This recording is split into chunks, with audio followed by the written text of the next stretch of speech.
नमस्ते हमारे प्यारे भाइयों, कैसे हैं आप सभी। और कैसी चल रही है आपकी दिल्ली पुलिस कांस्टेबल के एग्जाम की तैयारी।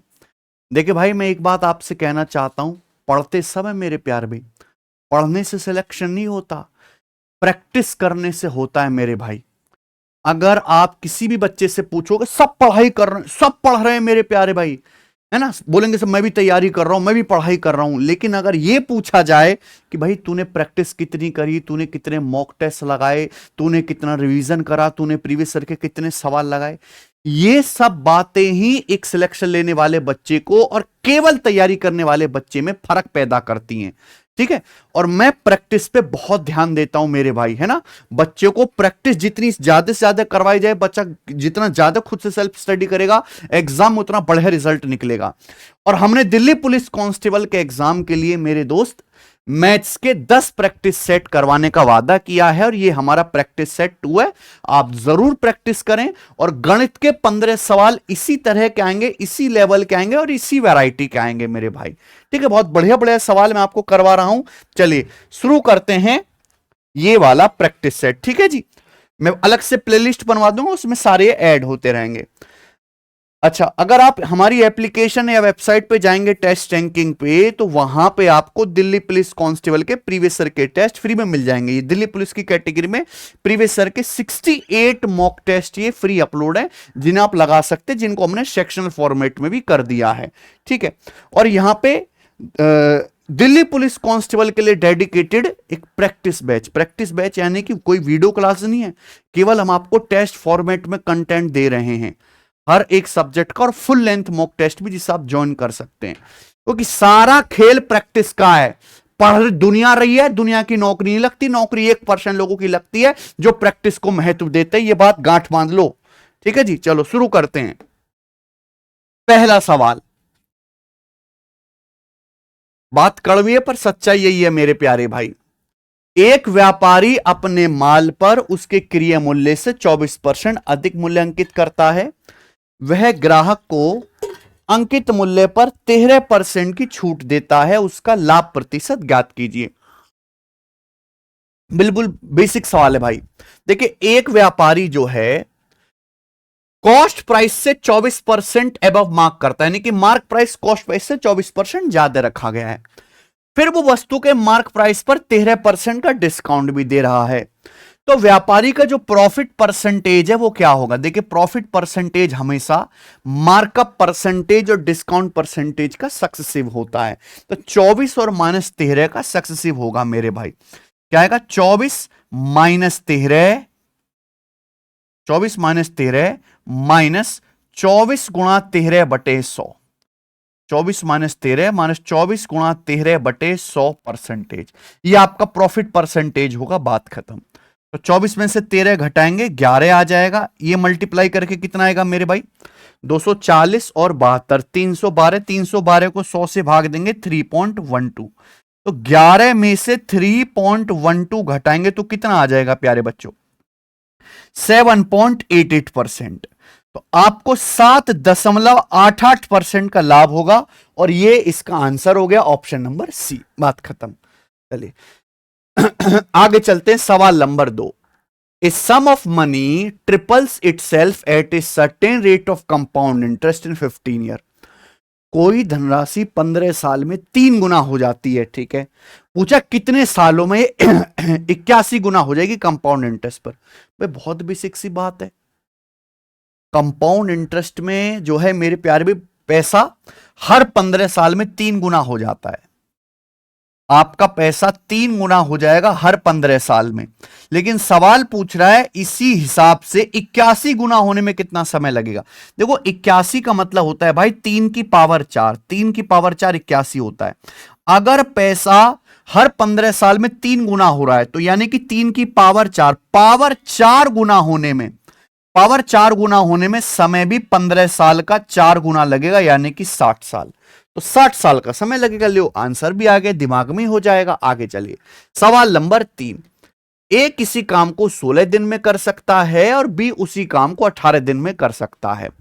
अगर वो 4 दिन तक एक साथ काम करें तो काम का कितना हिस्सा रह जाएगा। देखो बहुत सारे बच्चे ऐसे सवालों में एलसीएम लेने लगते हैं, कोई जरूरत नहीं है भाई। एक बार बताओ, ए किसी काम को 16 दिन में करता है तो ए एक दिन में कितना काम करेगा, 1/16। तो ये ए 4 दिन में कितना काम करेगा, 4/16। यही बात है। बी उसी काम को 18 दिन में करता है तो बी एक दिन में कितना काम करेगा, 1/18। तो बी 4 दिन में कितना काम करेगा, 4 से गुणा कर देंगे, 4/18। तो ए और बी ने 4 दिन में कितना काम किया, ये जोड़ दीजिए मेरे भाई। ये कितना आ जाएगा बच्चों, 1/4 प्लस ये भी कट जाएगा भाई, यहां पे 2 से 2/9। तो 4 और 9 का एलसीएम 36। 36 हो गया। तो 9 एकम 9 और 4 दूनी 8, 9 + 8 17। तो 17/36 काम हो गया। अगर ए और बी 4 दिन तक साथ में काम करे तो कितना काम हो जाएगा, 17/36। लेकिन पूछा है कितना काम बाकी रह जाएगा। टोटल काम 1 होता है दोस्त। अगर 1 में से 17/36 काम हो गया तो बाकी बचा काम कितना, घटा दीजिए यहां पर। तो यह आ जाएगा आपका 19/36। टोटल वर्क का 19/36 अभी बाकी है करने के लिए। तो ऑप्शन यहां पर डी ऑप्शन हो जाएगा। ठीक है भाई। तो मैं केवल आपको सवाल सॉल्व नहीं करना सिखा रहा, मैं आपको उसकी बेस्ट अप्रोच भी बता रहा हूं। ठीक है, इस तरीके से करोगे तो आपका समय बचेगा। सवाल नंबर 4 लेंगे।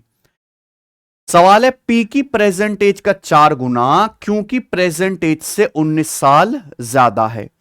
7 साल बाद क्यू की एज का दुगुना, उस टाइम पी की एज के 7 गुने से 47 साल कम होगा। तो पूछा यह गया है कि क्यू की प्रेजेंटेज ज्ञात कीजिए। देखिए एज वाले ऐसे सवाल बहुत आ रहे हैं जिनमें इक्वेशन सॉल्व करनी है।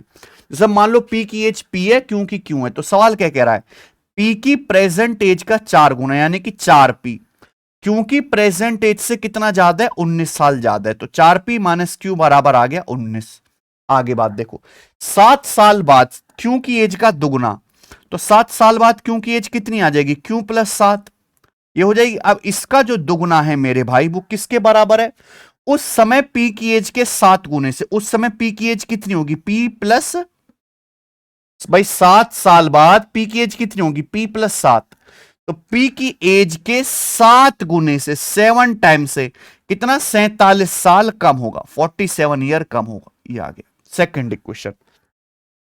तो मैं 7 साल बाद क्योंकि एज क्यू + 7 इसका दुगुना, उस समय पी की एज हो जाएगी पी + 7। पी + 7 के 7 गुने से 47 साल कम है। तो यहां पे जब आप देखोगे प्यारे बच्चों तो कितना आ जाएगा, 2q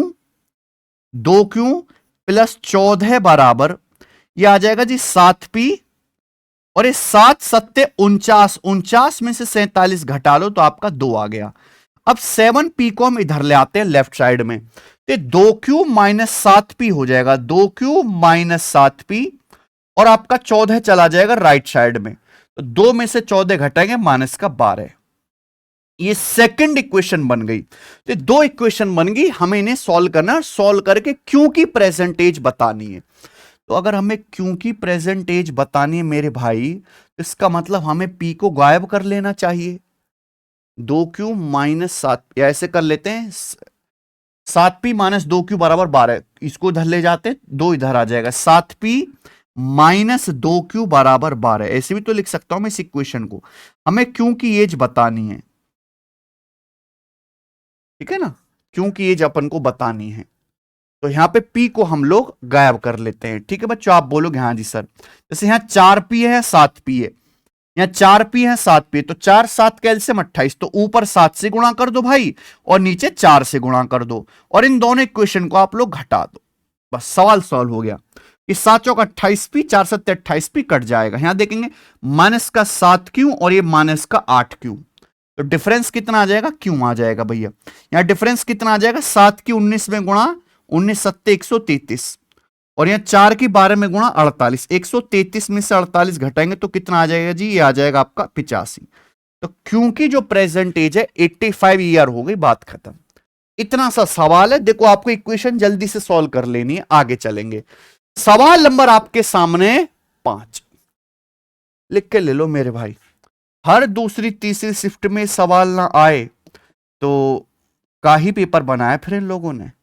बहुत इंपॉर्टेंट, किसी by selling an article at 8/13 of its actual selling price, Ramesh incurs a loss of 20%. If he sells it at 85% of its actual selling price, then the profit percentage is। बढ़िया सवाल है। देखिए, अगर रमेश किसी article को उसके actual selling price के 8/13 पर बेचता है तो 20% लॉस होता है। ठीक है, देखो भाई, प्रॉफिट परसेंटेज किसको बेस मान के निकाला जाता है? सीपी को। सीपी हमेशा 100% होता है। सब बच्चे ध्यान सुनेगा, क्रिय मूल्य 100%। हम एक सामान को उसके एक्चुअल सेलिंग प्राइस के 8/13 पर बेचते हैं। बटे 13 आ रहा है, बटे 13 की शकल देख के हमने मान लिया कि माना एक वस्तु का जो एक्चुअल में सेलिंग प्राइस है वो 13 है। माना एक वस्तु का जो एक्चुअल में सेलिंग प्राइस है वो 13 है, तो आप सामान को क्या, सेलिंग प्राइस के 8/13, 13 का 8/13 कितना आएगा? 8। 13 का 8/13 आएगा 8। आप सामान को 8 में बेचते हो और आपको 20% का लॉस होता है। भाई, वस्तु का क्रय मूल्य है 100%। अगर 100% पे 20% का लॉस हुआ तो सामान बिका कितने में? 80% में। बोलिए, आप बोलोगे हाँ सर। अब बोला कि अगर एक्चुअल सेलिंग प्राइस के 85% में बेचे, एक्चुअल सेलिंग प्राइस है 13, तो 13 का 85% कितना आ जाएगा ये बताइए भैया। ठीक है, 13 का 85% आएगा 13 1040 और 65, यानी कि 1105। क्लियर है? आप बोलो 11.05। तो अगर आप सामान को एक्चुअल सेलिंग प्राइस के 85%, 13 का 85% 11.05 में बेचोगे तो कितने में बिकेगा? अगर 8 की वैल्यू 80% है 10 गुना, तो इसकी वैल्यू भी 10 गुना आ जाएगी, 110.5% में बिकेगा। आपका सामान कॉस्ट प्राइस के 110.5% में बिकेगा। 100% के सीपी का सामान 110.5% में बिका, तो जो 10.5% एक्स्ट्रा में बिका वही आपका लाभ हो जाएगा। 100% का सामान अगर 110.5 में बिका तो 10.5% आपको एक्स्ट्रा मिलेगा, वही आपका लाभ है। यह बेस्ट तरीका है बच्चों करने का। मजेदार सवाल। सवाल नंबर 6 देखेंगे आप लोग। करो, बिल्कुल उसी लेवल के सवाल है मेरे भाई, वैसे ही जैसे कांस्टेबल वगैरह में आते हैं, कोई हाई फाई चीजें नहीं है। इतना तो आपको बेटा पढ़ के मजबूत करना पड़ेगा अपने दिमाग को। आरोही को 907 किलोमीटर दूर स्थित लखनऊ 14 घंटे में पहुंचना है। 5 घंटे के लिए उसकी इनिशियल जो स्टार्टिंग स्पीड है वो 32 किलोमीटर पर आवर थी। अगले 81 किलोमीटर के लिए उसकी स्पीड 27 किलोमीटर पर आवर थी। 14 घंटे के समय में लखनऊ पहुंचने के लिए अब उसे किस स्पीड से ट्रेवल करना चाहिए? बहुत बढ़िया। देखिए, आरोही को जाना है 907 किलोमीटर दूर अपने घर से लखनऊ, लेकिन 14 घंटे में पहुंचना है, वरना घर वाले गुस्सा हो जाएंगे। तो 5 घंटे तक वो चलती है 32 किलोमीटर पर आवर की स्पीड से। अब आप एक बार बताओ, अगर 1 घंटे में 32 किलोमीटर पर आवर जा रहे हो तो 5 घंटे में कितना जाएंगे? 160। डिस्टेंस बराबर स्पीड गुणा टाइम। 160 किलोमीटर गई वो शुरू के 5 घंटे में। फिर कितना? 81 किलोमीटर गई। 81 किलोमीटर गई 27 की चाल से 81 किलोमीटर। तो एक 907 किलोमीटर में से 160 और 81 चल चुकी है, तो अब उसे कितना डिस्टेंस जाना है मेरे प्यारे भाई, ये घटा दीजिए आप। ठीक है जी, तो ये कितना हो जाएगा प्यारे बच्चों? 907 में से ये आपका 241 हो जाएगा ना। 241 हम लोग घटा लेंगे तो 6, और ये आ जाएगा भाई यहां पे 666 आ जाएगा। ये 666 किलोमीटर डिस्टेंस अभी आरोही को जाना है। 666 किलोमीटर कितने समय में? हालांकि मैं समझ गया इस सवाल का आंसर बी ऑप्शन आएगा, मैं तो देख के समझ गया हूं। क्या आप समझ पा रहे हैं? देखना भाई, 14 घंटे में पहुंचना था, है ना, आरोही को अपने घर से लखनऊ। 5 घंटे तो बीत चुके हैं। 5 घंटे वो गई 32 की स्पीड से, फिर 27 किलोमीटर पर आवर की स्पीड से 81 किलोमीटर गई डिस्टेंस। तो अगर 27 की स्पीड से 81 किलोमीटर जाओगे तो कितना टाइम लगेगा? टाइम बराबर डिस्टेंस बटे स्पीड। 81 किलोमीटर को 27 से डिवाइड करेंगे तो 3 घंटे ये लगा, यानी कि आरोही को टोटल 8 घंटे लग चुके हैं। 14 घंटे में से आरोही 8 घंटे चल चुकी है, तो बचा कितना? 6 घंटे। तो 666 किलोमीटर की डिस्टेंस आरोही 6 घंटे में चलनी पड़ेगी। तो अब उसकी स्पीड क्या होनी चाहिए? स्पीड बराबर डिस्टेंस बटे टाइम, यानी कि 666 बटे 6, 111 किलोमीटर पर आवर की स्पीड से उसे चलना पड़ेगा। ये आंसर आ गया। मात्र इतना सा सवाल है और मैं 666 का बच्चा देख लिया, ऑप्शन में एक ही था 111, इसलिए मैंने जल्दी कर लिया। सवाल नंबर 7, find the least number of square tiles required to completely cover a floor of dimension 12.15 metre by 11.34 metre. गजब का सवाल है भाई। मान लो कि आपके पास ये एक फ्लोर है, इस पर हमें टाइल लगाने, स्क्वायर शेप की टाइल। मान लो आपको अपने घर के फर्श पे टाइल लगवानी है। घर का जो फर्श है 12.15 मीटर जो और इंटू 11.34 मीटर लंबाई चौड़ाई का है। अब आप बताओ इसमें आप इस तरीके से टाइल लगवाओगे, ऐसी टाइल लगेंगी, स्क्वायर टाइल है यानी कि स्क्वायर की चारों भुजाएं बराबर होंगी। अब टाइल फोड़ के तो नहीं लगाओगे, लुक खराब हो जाएगी। तो आपको टाइल ऐसे लगानी पड़ेगी कि लंबाई पे भी पूरी पूरी टाइल लग जाए, कोई तोड़नी ना पड़े, और चौड़ाई पर भी पूरी पूरी टाइल लग जाए मेरे भाई। और सवाल में ध्यान सुनिएगा, सवाल में पूछा है लीस्ट नंबर ऑफ टाइल्स, कम से कम कितनी टाइल लगेंगी। भाई कम से कम टाइल कब लगेंगी? जब आप बड़ी से बड़ी साइज की टाइल लगाओगे। आपको बड़ी से बड़ी साइज की टाइल लगानी है, लेकिन वो लंबाई पर भी पूरी तरीके से फिट हो जाए और चौड़ाई पर भी पूरी तरीके से फिट हो जाए। यानी कि प्यारे बच्चों, आपको एक ऐसी टाइल का साइज लेना है जो 12.15 मीटर को भी डिवाइड करता हो, 11.34 मीटर को भी डिवाइड करता हो, और बड़े से बड़ा नंबर हो, यानी कि इनका HCF।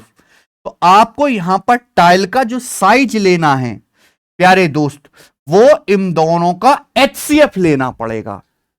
क्लियर बात? आप बोलोगे हां जी सर बिल्कुल सही, एकदम क्लियर है।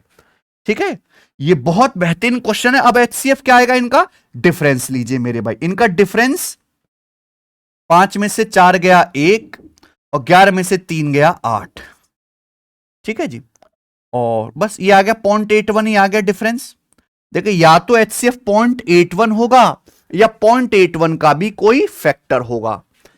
या तो HCF 0.81 होगा या 0.81 का फैक्टर। क्या 0.81 इसको डिवाइड कर रहा है? हाँ जी। 81 एकम 81 तो 19, हाँ जी, इसको भी डिवाइड कर रहा है। बहुत बढ़िया, यानी कि 0.81 इनका डिफरेंस है, यही HCF भी है। 0.81 इन दोनों को डिवाइड कर रहा है। बात खत्म। आपसे पूछा कितनी टाइल लगानी पड़ेंगी, आप बताओ इस पूरे फ्लोर का एरिया क्या है? भाई इस पूरे फ्लोर का एरिया आएगा लंबाई गुणा चौड़ाई 12.15 इंटू 11.34।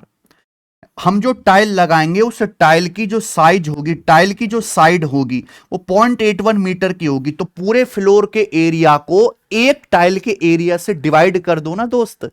अभी स्क्वायर का एरिया क्या होता है? साइड का स्क्वायर, यानी कि 0.81 का स्क्वायर। 0.81 का स्क्वायर यानी कि 0.81 गुणा 0.81, ये आ जाएगा। क्लियर? आप बोलोगे हाँ सर, ये 81 से कटेगा कितना?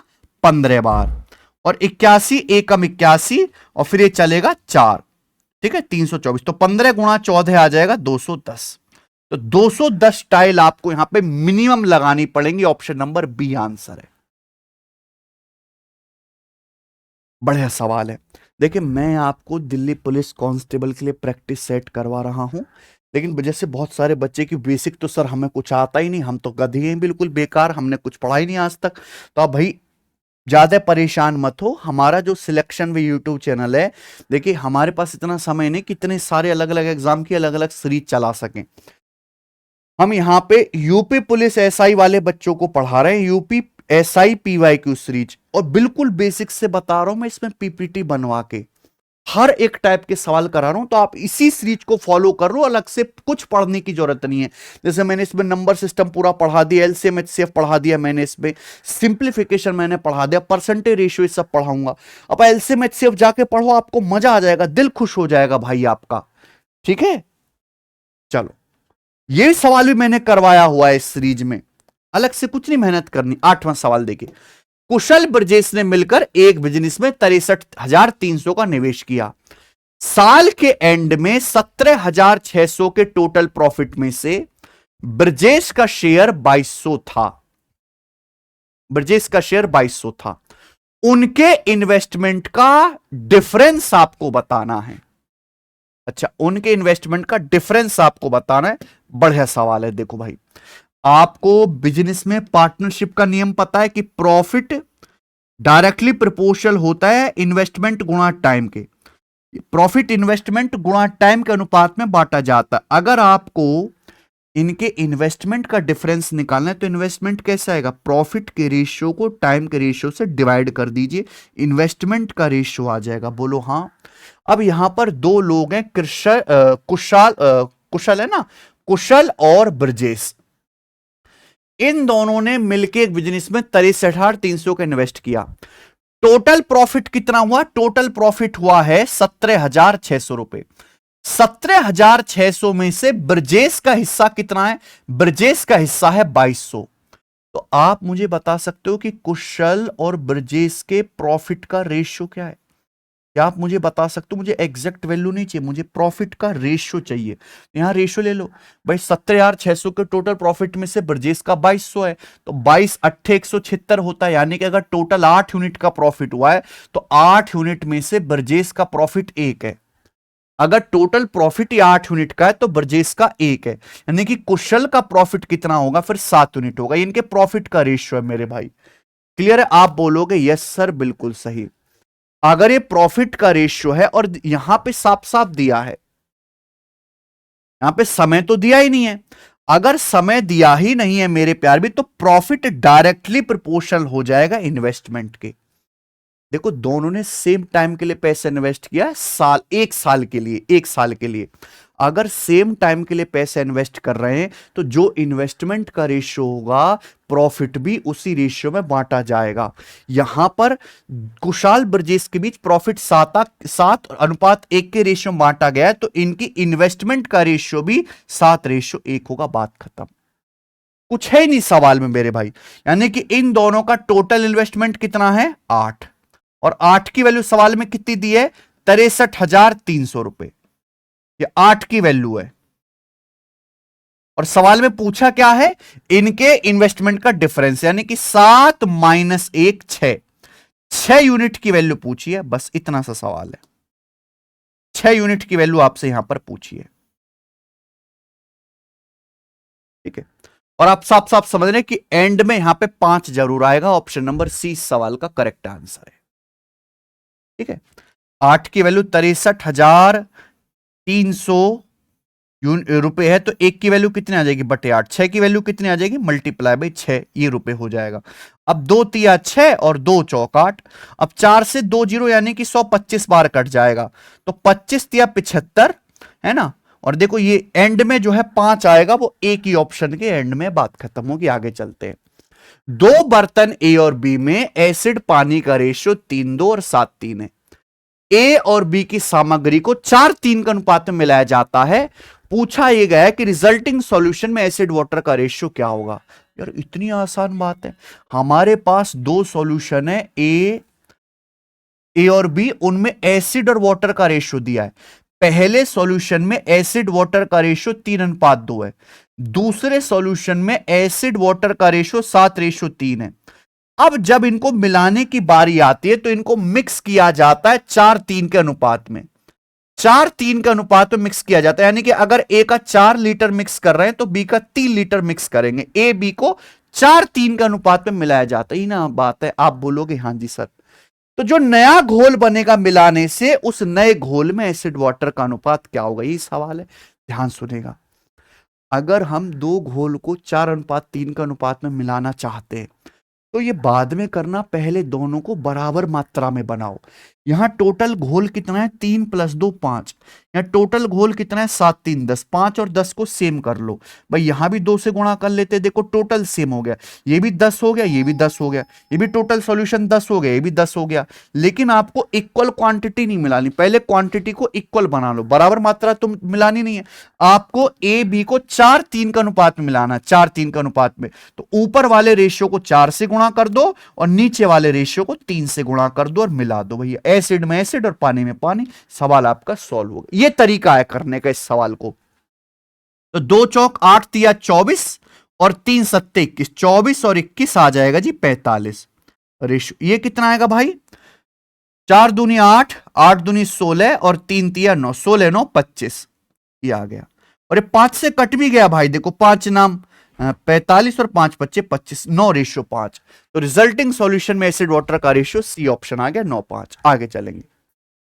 एक दुकानदार ने एक टेबल की कीमत 1400 मार्क की और दो सक्सेसिव डिस्काउंट दिए जिसमें से एक 12% का है। अगर कस्टमर ने 1133.44 दिया है टेबल के लिए, तो टेबल का सवाल में पूछा गया है सेकंड डिस्काउंट कितना परसेंट है। बहुत बहुत बहुत ज्यादा जरूरी सवाल है, अच्छे से समझ लीजिए मेरे भाई, ध्यान से। आप इस सवाल को ऑप्शन से भी कर सकते हो, आप यहां पे डिजिटल सम का कॉन्सेप्ट भी लगा सकते हो, पर वो तरीका जो कभी आपको धोखा नहीं देगा, क्योंकि आजकल तो अप्रोक्स भी आंसर बहुत पूछने लगे। अगर किसी सवाल का आंसर अप्रोक्स है तो वहां यूनिट डिजिट, डिजिटल सम, ये कोई कंसेप्ट नहीं लगाएंगे, वहां आपको बेसिक कैलकुलेशन ही करनी है। खैर यहां तो आप लगा सकते हैं, जैसे एक दुकानदार ने एक टेबल का मार्क प्राइस कितना लगाया, 1400। एक टेबल का मार्क प्राइस 1400 रुपए, ठीक है। अब दुकानदार इस पर दो लगातार डिस्काउंट देता है। पहला डिस्काउंट दिया 12% का। अब आप बताइए 100% पर अगर 12% का डिस्काउंट देगा तो टेबल की कीमत कितनी रह जाएगी, 88%, यानी कि 0.88। क्लियर है। 12% डिस्काउंट देने के बाद टेबल की कीमत ये रह जाएगी। अब इस प्राइस पर एक और डिस्काउंट दिया, इस प्राइस पर एक और दूसरा डिस्काउंट दिया, और वो दूसरा डिस्काउंट देने के बाद सामान को 1133.44 रुपए में बेचा। तो दूसरी दी गई छूट कितने परसेंट है भैया, कैसे निकालोगे आप, रेशियो ले लो, सिंपल सा इसका रेशियो ले लो। यहां पे डेसिमल से ये डेसिमल कट जाएगा, और भैया ये 22 से तो कट ही रहा है, 22 चौक 88, 22 पंजे 110, ठीक है, 3 बच जाएगा, 22 एकम 22, 11, 22 पंजे 110, 22 दूनी 44, 5152। ठीक है जी। आप बोलोगे हां जी सर कोई परेशानी नहीं है, 14 से भी काट लेते मेरे प्यारे भी 100 बार, तो 14 तिया 42, 9, और 14 छिंग 84, और 11 14 अट्ठे, तो 4 से भी कट जाएगा, ये 4 से भी कट जाएगा, तो कितना आ जाएगा, 100:92। 100:92। अल्टीमेटली दूसरा डिस्काउंट देने पर 100 का सामान 92 का हो गया, तो कितना डिस्काउंट है, 8%। तो सेकंड डिस्काउंट की वैल्यू 8% आ गई। खेल खत्म। ऐसा नहीं कि बहुत मुश्किल कैलकुलेशन होगी, बहुत सरल है। आ जाइए, 28 और 70 का तृतीय अनुपाती x है, तो x का मान ज्ञात करो। सब बच्चों को पता होना चाहिए, a और b का थर्ड प्रोपोर्शनल जो है वो b² होता है। a और b दो संख्या दी है अगर a और b, तो a और b का थर्ड प्रोपोर्शनल क्या आएगा, b²/a। 28 और 70 का थर्ड प्रोपोर्शनल आएगा 70 का स्क्वायर बटे 28। ये बात आप समझे, आप बोलोगे हां जी सर, यानी कि 4900/28 आ जाएगा। क्लियर, आप बोलोगे हां जी सर। तो ये 4 से 25 भी चला जाएगा, और ये 7 बार चला जाएगा, और 7 से 49 आपका 7 बार कट गया, तो 25 सत्ते 175 इस सवाल का आंसर है। हालांकि ऊपर 7 जरूर बचेगा, एक 7 कट जाएगा ऊपर नीचे से, ऊपर एक 7 बचेगा, तो 7 का मल्टीपल आएगा, डी ऑप्शन। आओ 12वां सवाल। दो संख्याओं का रेशियो 5:3 है, उनके एलसीएम एचसीएफ का गुणनफल 1815 है, संख्याएं ज्ञात कीजिए। बहुत बढ़िया। आप इस सवाल को ऑप्शन से भी बना सकते हैं, और ऑप्शन ही बेस्ट है प्यारे भाई। यहां पर देखिए, दो संख्याओं की गुणा हमेशा उनके एचसीएफ और एलसीएम की गुणा के बराबर होती है। अगर दो संख्याएं हैं, मान लो फर्स्ट और सेकंड, तो दो संख्याओं की गुणा हमेशा उनके एचसीएफ और एलसीएम के प्रोडक्ट के इक्वल होती है, ये कॉन्सेप्ट है। अब जैसे यहां पे दो संख्याओं का रेशियो दिया है 5:3, एलसीएम एचसीएफ का प्रोडक्ट दिया है 1815, संख्या आपसे पूछिए रेशियो 5:3 होना चाहिए, तो भैया ये रेशियो 5:3 है, ये रेशियो 5:3 नहीं है। 60-68 ये रेशियो 5:3 नहीं है।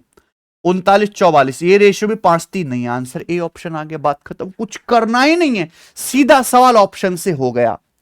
आप ऐसे भी देख सकते हैं कि संख्याओं की जब हम गुणा करेंगे तो एलसीएम एचसीएफ की गुणा 1815 के बराबर आना चाहिए, यूनिट डिजिट 5 आना चाहिए। तो यहां देखो 5 तिया 15, इसका यूनिट डिजिट 5 आएगा, बाकी हमने देख लिया किसी का यूनिट डिजिट 5 नहीं आएगा, खत्म। दो दो तरीके हैं, आइए।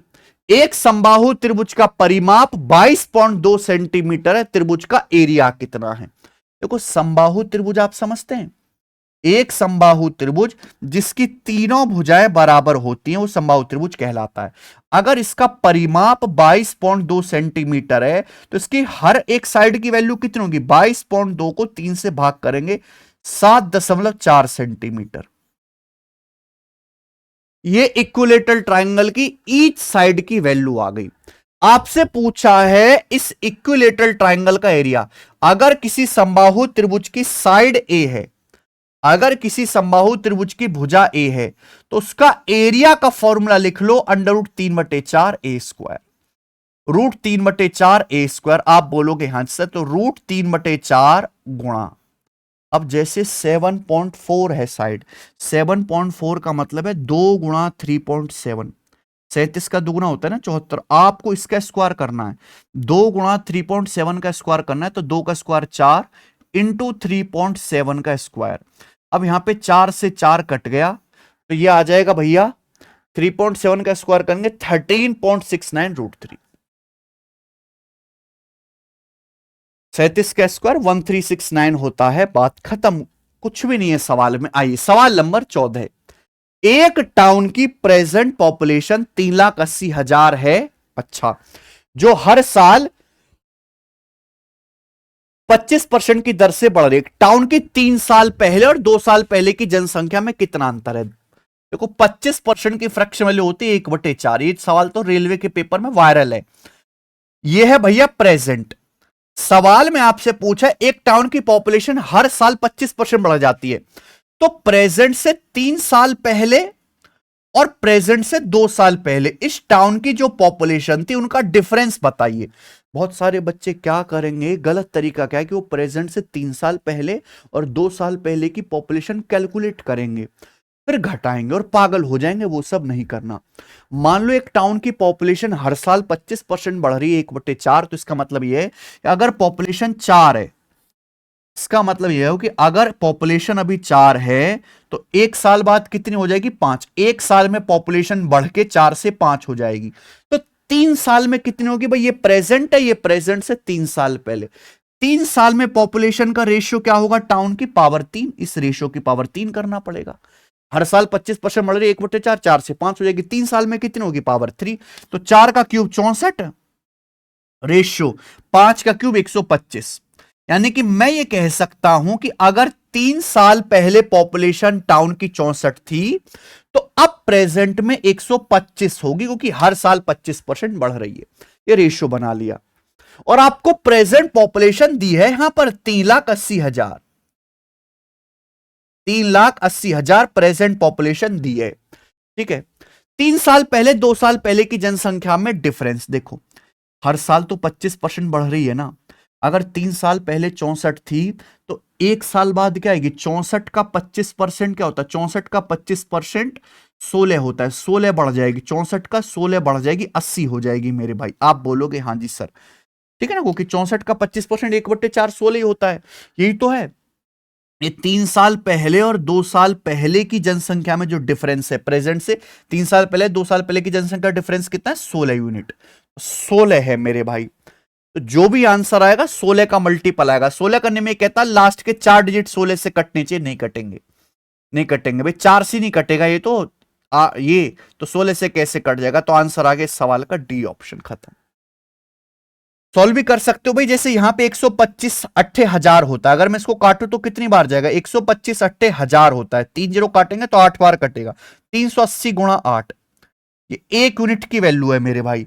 16 यूनिट की वैल्यू आपसे पूछेंगे तो 16 गुणा 380 गुणा 8, ये आपकी कैलकुलेशन हो जाएगी, जो पूरी करने की जरूरत नहीं है, ऑप्शन से कर लेंगे। आगे चलते, सवाल नंबर 15 इस टेस्ट का आखिरी सवाल। और भाई इसको दिल्ली पुलिस कांस्टेबल की तैयारी करने वाले बच्चे, जिनका सीपीयू का पेपर है, जिनका Delhi police head constable AW TPU का पेपर है, जो सब बच्चे मेरे प्यारे भाई इस मॉक टेस्ट को लगा सकते हैं। बहुत बढ़िया क्वालिटी के सवाल करवा रहे हैं हम। इस पाई चार्ट में बताया गया है percentage of student who speak different language in A hostel. Total number of student in hostel is 120। तो आपसे पूछा अंग्रेजी और भोजपुरी बोलने वाले छात्रों का तमिल बोलने वालों से क्या अनुपात है, और ये दिल्ली पुलिस एसआई सीपीओ के पेपर का सवाल है। तो अंग्रेजी और भोजपुरी, अंग्रेजी मतलब ये वाला डब्बा है और भोजपुरी मतलब ये वाला डब्बा है। अब यहां पे देखो टोटल 120 स्टूडेंट बताए, अंग्रेजी बोलने वाले यानी कि ये वाला डब्बा 15 है, भोजपुरी बोलने वाले यानी कि 10 है, तो अंग्रेजी प्लस भोजपुरी बोलने वाले हो गए 25। इनका रेशियो बताना है तमिल बोलने वाले, तमिल बोलने वालों का भैया ये है ना, इस तरीके से वाला 5, ये 5 है तमिल बोलने वाले, तो इनका रेशियो कितना आ जाएगा 5:1 है, बात खत्म, डी ऑप्शन। इसी के साथ ये मॉक टेस्ट समाप्त होता है मेरे प्यारे भाई। ठीक है, आपने 15 में से खुद से कितने सवाल कर लिए मुझे कमेंट में बताओ। अगर अभी आप स्टार्टिंग में 10 सवाल ही भी कर पा रहे हो तो आपकी तैयारी बहुत बढ़िया मानी जाएगी। ठीक है, मैं आपको बता देता हूं कि प्रीवियस ईयर के क्वेश्चन की प्रैक्टिस आप जरूर कर लें। दिल्ली पुलिस कांस्टेबल के लिए ये जो किताब है जिनमें प्रीवियस ईयर के क्वेश्चन हैं, सामान्य ज्ञान की, है ना, रीजनिंग की, उसके बाद आपके कंप्यूटर की, उसके बाद आपकी गणित की, ये सब फ्लिपकार्ट पे मिल जाएंगी। आप पढ़ रहे हो, आपने किसी भी एग्जाम की तैयारी करी हो, इससे कोई फर्क नहीं पड़ता। अगर आपको ये पेपर देना है तो केवल इसके प्रीवियस ईयर का जो कंटेंट है इसको अच्छे से लगा लीजिए, और कुछ नहीं करना पड़ेगा आपको। ठीक है मेरे प्यारे भाई, चलिए अब हमारी मुलाकात होगी अगली क्लास में जब हम तीसरा प्रैक्टिस सेट कराएंगे आपको।